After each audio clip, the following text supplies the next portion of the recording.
Hello everyone, this is Defense Politics Asia, and this is the summary for the day of 376 for the 6th of March 2023. So let's start off with the Ukrainian forces. Their military have claimed they have shot down a Russian Sukhoi 25 over Ukraine.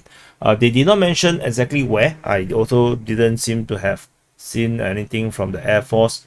Maybe they saw, maybe they did report, maybe I missed the report. Yeah, because sometimes Telegram is a little bugged on the desktop version. Anyway, there's nothing over at the southern front, at the Kherson region, and also nothing to report over at the Zaporizhia line. Moving into the Donetsk Front. So this is the Donetsk region in the southeast of Ukraine, and there is reinforcement reported at the Voleda region. So there is no fighting being reported around here. It seems like the entire Voleda offensive has failed tremendously. And if you want to know more about the Voleda offensive, History Legend just posted a extremely well researched rundown of the entire Voleda offensive, which is like even me learn things from him. So do check it out at History Legends. And moving on to the Marinka region. And the Marinka region, and the Russian forces attacked fighting at Marinka, Boyeda, and also the line all the way to Novomihailivka. And so Novomihailivka is here. So the Russian forces is still pushing in the northern area here. Exact front line is unclear, and also probably not extremely important. Fighting is still reported at Boyeda, according to Deep State UA and Ryba, with Ryba reported that the Russian managed to go through and then they have to retreat again due to Ukrainian artillery strikes again, or anti-tank crews and helicopters. So pretty sad place to attack. Every time you capture it, you have to give it up. And then at the Marinka region, the front line, there's some changes to the front line, with the front line currently looks like this, with the Ukrainians have secured most of this central area. However, this is not an extremely secured region, with the Russian attacking this region, shelling Ukrainian positions. So it's a kind of a death trap for both sides. The Russian instead push in the north, and they managed to capture this area here. Tentatively, it's still fighting for a no man's land. It is quite sad to be a soldier, to be honest. Sometimes you don't even know what are you fighting for. And moving away from the western part of Donetsk city, into the Avdiivka Front. So at the Avdiivka Front, I have created I have created a quick update or analysis over at the Avdiivka Front, where the Russian forces actually trying to capture. And so do check it out. The video is on the DPA War channel, I believe. Anyway, fighting is reported at Nevelsky, according to the Ukrainian Defense Ministry. There is also fighting reported at Pervomaisky. In between Pervomaisky and Vodian, as per reported by Ryba, there's fighting reported north of Vodian, according to Ryba as well, the pro-Russian source. There's fighting near Zhevene, according to the Ukrainian Defense Ministry. So in this region here, the fighting is attacking in this way. Pervomaisky, there's a fight in the north, the fighting towards in the north of Vodian and towards Zhevene. Currently, this looks like this. Ukrainians holding the line very well, so no changes in the front line. In the northern flank of Avdiivka city, there is fighting reported at Kayamka, according to the Ukrainian Defense Ministry, Krasnohorivka, and Novokaloniovi. All of them are reported by the Ukrainian Defense Ministry. So this is a continuation of the Russian push around this region here.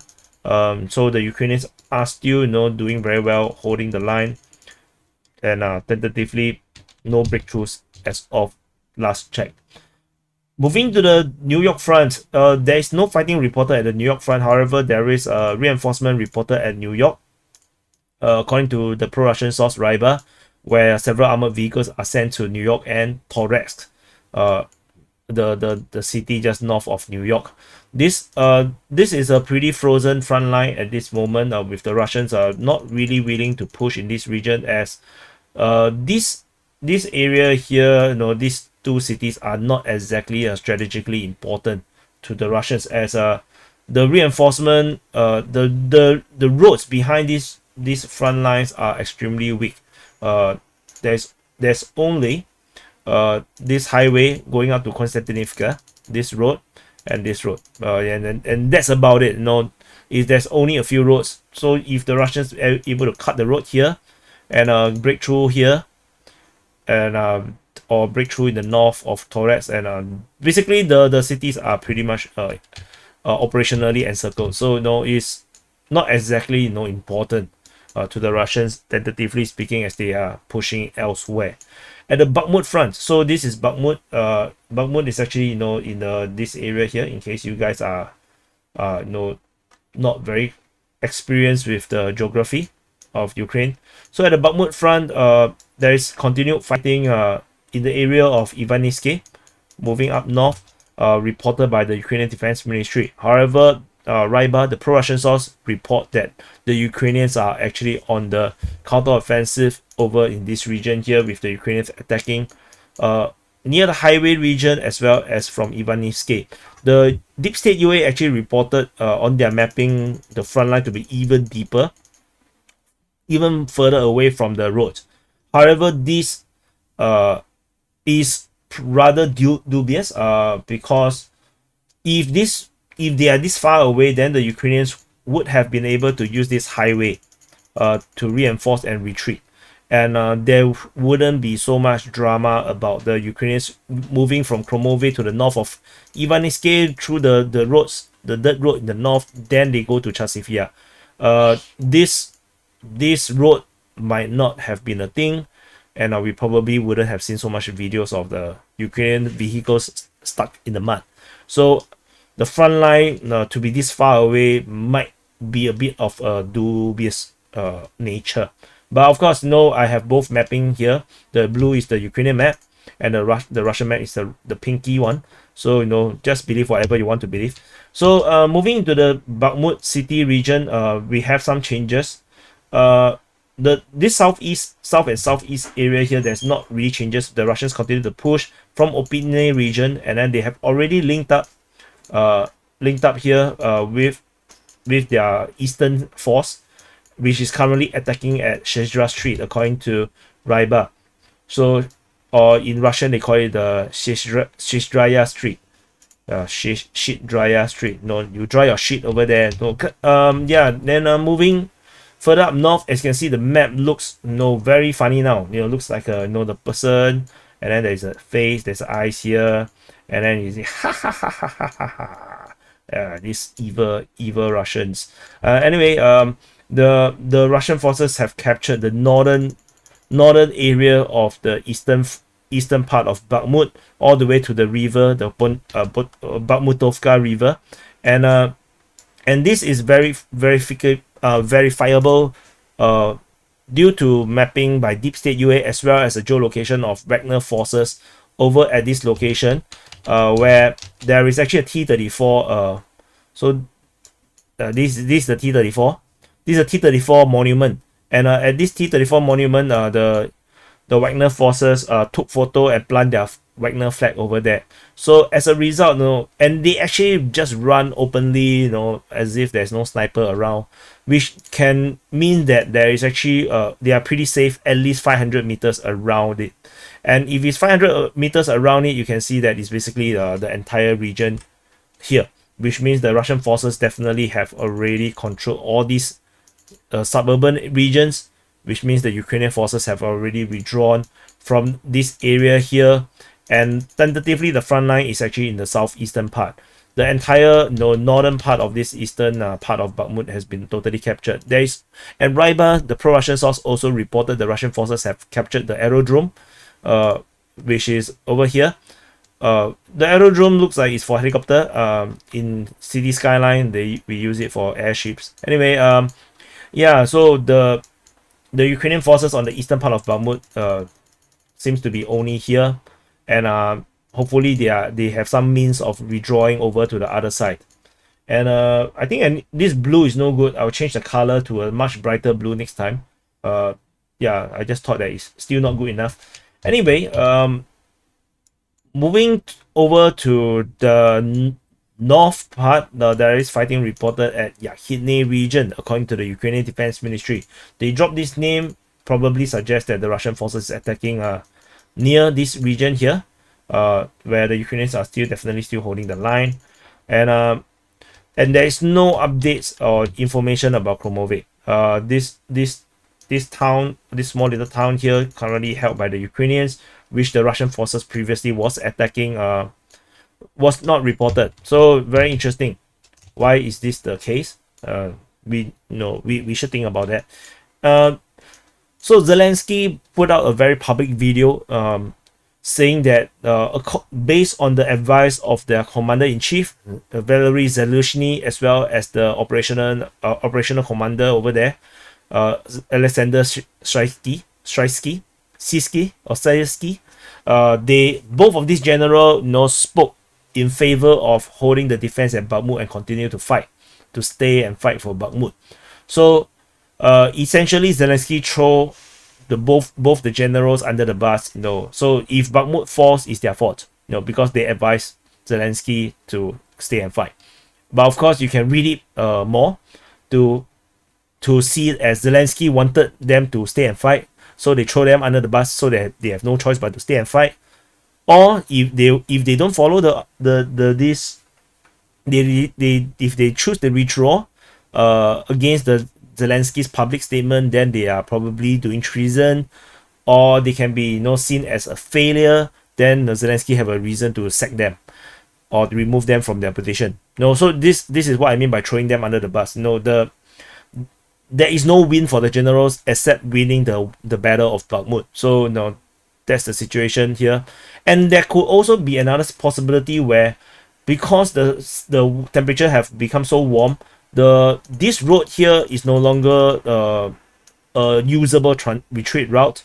And if the road here has been under Russian fire control, then there's actually no effective way of withdrawing or retreating from Bakhmut, which is the alternative is just to stay and fight. So they stay and fight. So that could also be the other possibility. So no idea what's the truth, but the official statement is they'll stay and fight. The Ukrainian crowd is very happy.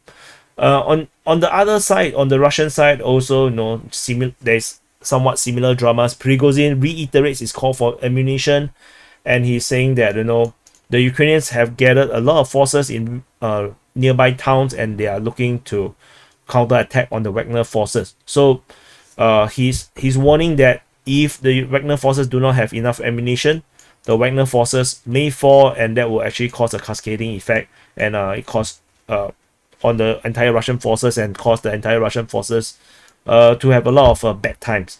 So it's kind of like a passive aggressive threatening or blackmailing for more ammunition. So drama over on the Russian side as well. There is counterattack also on the Ukrainian side near the Donetsk region, with the Ukrainians continue to attack in this region to continue to try to hold the line. And then Deep State UA reported that the Russians are actually attacking near Donetsk, with the Russians attacking and making some kind of progress.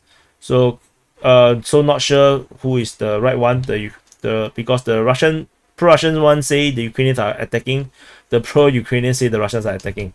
Very, very curious. And moving further up north, we have fighting reported at Dubovo-Vasilievka.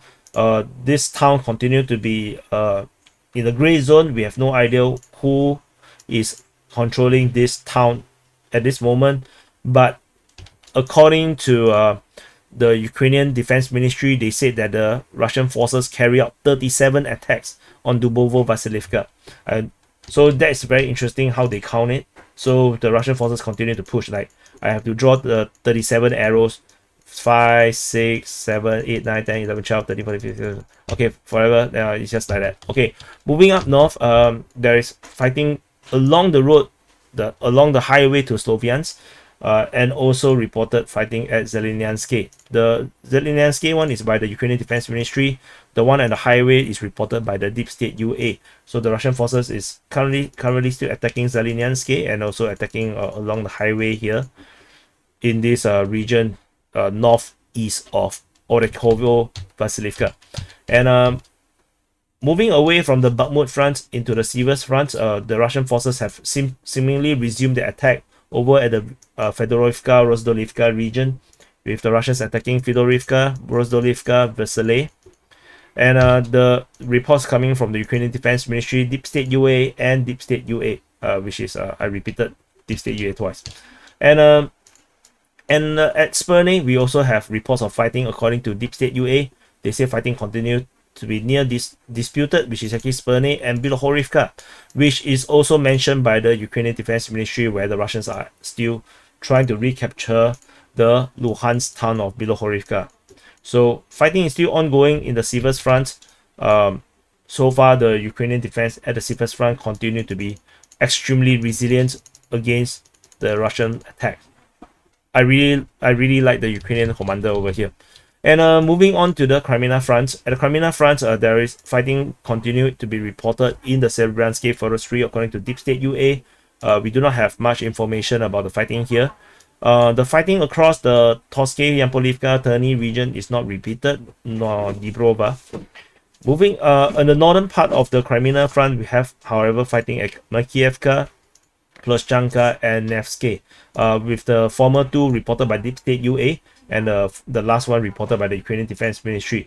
And so, which means the Russian forces is attacking like this in this region here, with the Ukrainian lines are probably something like this. So and it's very interesting because all this information coming only from the Ukrainian sources. And moving away from the Kreminna Front, there is nothing to report over at the Sviatove Front, which is Sviatove is actually this city here, and over into the Kupyansk Front. So in the Koping a lot front, this is the Kop city of the Ukrainian controlled Kop city, where they cope a lot over here. There's only fighting reported over at Hryanikiivka, according to the Ukrainian Defense Ministry, where they name the location as the one of the locations attacked by the Russian forces.